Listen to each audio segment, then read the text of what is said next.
firman Tuhan, dan juga berbahagia bagi kita semua yang bersedia merenungkan firman Tuhan dan yang juga bersedia untuk memelihara dan melakukan firman di dalam kehidupan setiap hari. Terpujilah nama Tuhan, haleluya.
Izinkan saya memperkenalkan diri saya terlebih dahulu.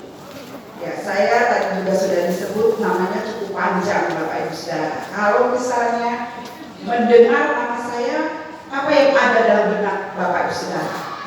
Saya berasal dari mana? Timur ya, dari Ambon atau dari Kupang. Ya, tapi sangat berbeda. Jadi Bapak Ibu Saudara, saya itu berasal orang tua saya Balita, ya Bali dan Blitar. Ya Bapak Bali dari Legian dan ibu saya berasal dari Blitar.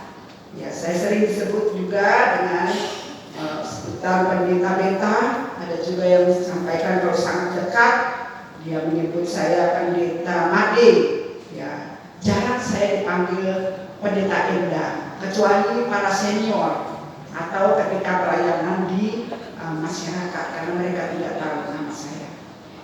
Dengan satu suami ikut bersama dengan saya dalam pelayanan pada hari ini, ya, Bapak Cornelius Triwiyanto berasal dari Jawa juga, Surabaya, lalu 2 anak laki-laki. Nah itu sekilas perkenalan saya, dan saat ini saya dipercayakan untuk melayani di Departemen Pelayanan dan Pemberdayaan Ekonomi. Bapak Saudara tahu itu departemen apa? Deplakom ya. Di sana saya sebagai ketua dan juga sering dikenal dengan Yayasan Mahaboga Marga. Di sini ada banyak saudara-saudara yang bekerja di Yayasan Mahaboga Marga. Ya Bapak Saudara yang dikasih Tuhan, sedemikian dulu perkenalan. Nanti kita akan menjauh boleh mengenal. Bapak Ibu, ada satu lagu yang mengingatkan kepada kita semua. Ya lagu ini sangat sederhana, tetapi sering kali kita dengar menggelitik telinga kita. Katanya orang Kristen, tapi tak ada tapinya Bapak Ibu Saudara. Kalau datang ke gereja terlambat. Apa benar itu orang Kristen? Ya. Katanya orang Kristen, tapi ada tapinya lagi. Ya. Tidak senang memuji Tuhan dan lain sebagainya. Bapak Ibu Saudara pernah dengar lagu ini? Iya. Tersinggung mendengar lagu ini? Tidak. Ditegur ya Bapak Ibu Saudara. Nah, hari ini juga kita diingatkan oleh Tuhan melalui firman-Nya. Katanya orang Kristen. Namun apakah kita sudah sungguh-sungguh mengasihi saudara kita? Coba oleh kanan kiri. Ada suami, ada istri, ada teman, ada saudara. Benar gak sudah mengasihi saudara-saudara kita? Jangan-jangan ketika berangkat ke gereja ini, suaminya naik motor sendiri, istrinya di belakang, ya. Lalu duduknya sebelah kanan, istrinya sebelah kiri, suaminya. Atau ketemu di gereja, tidak saling sapa. Ada yang seperti itu? Ya, tidak ada ya, di gereja ini tidak ada. Ya bahkan saudara yang dikasih Tuhan, ini realita yang terjadi dalam kehidupan jemaat Tuhan.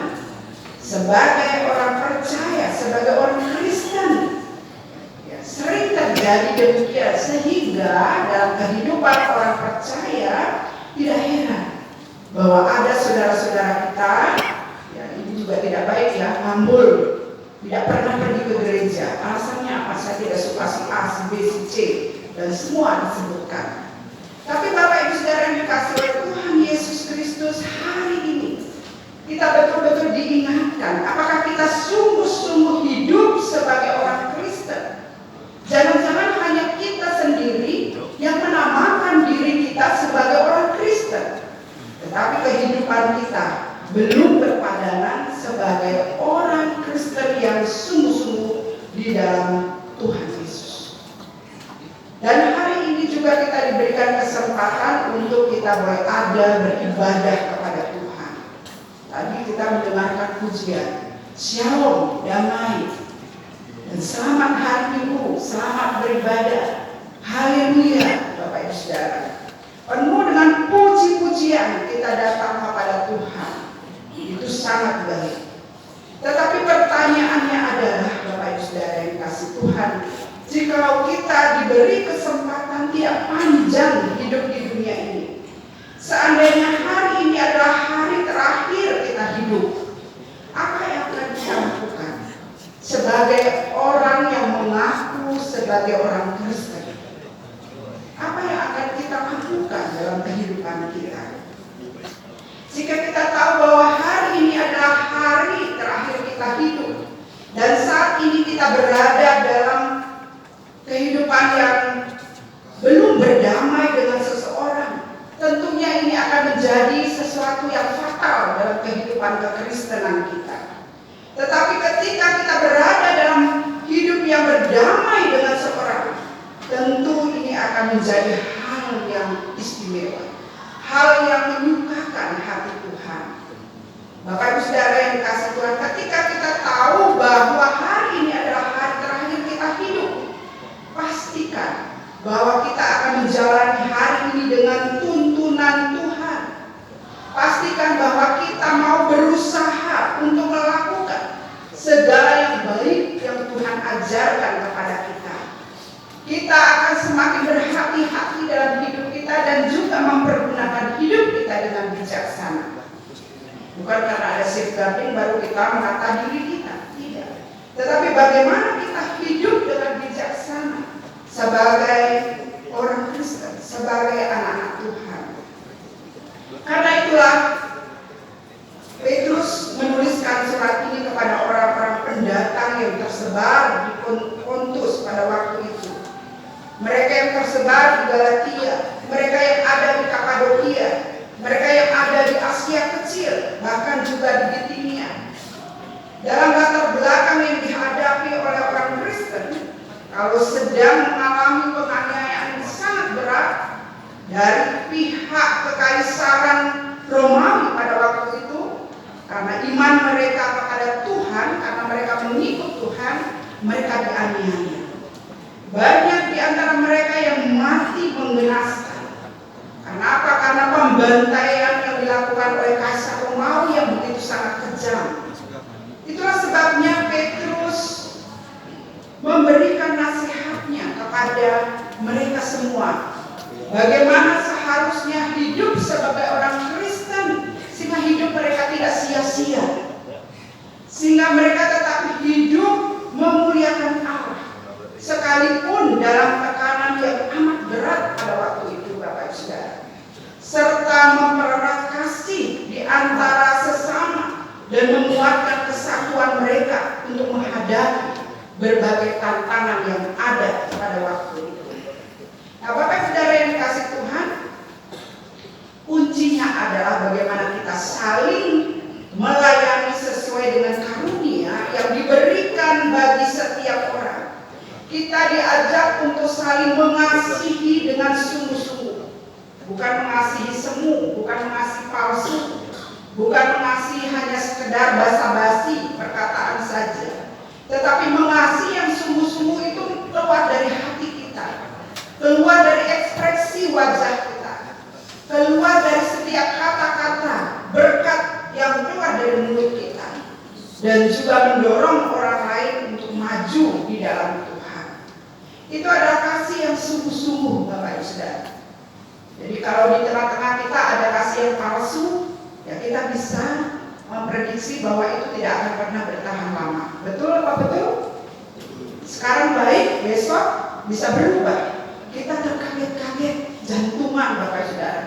Tadi menyapa di gereja, tetapi ketemu di pasar tidak kenal.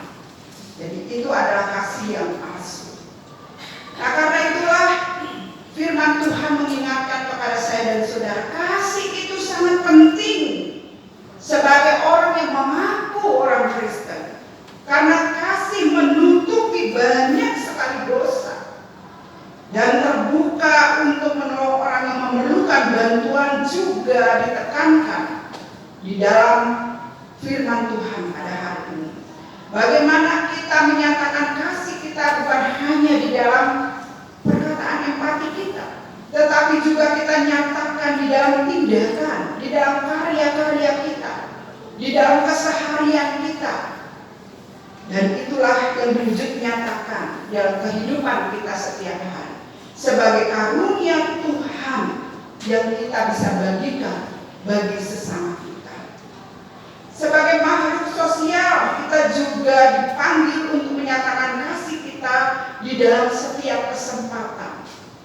Bapak Ibu Saudara, bukan hanya pada saat ada program-program gereja baru kita mengasihi sesama kita, baru kita peduli dengan sesama kita, tidak.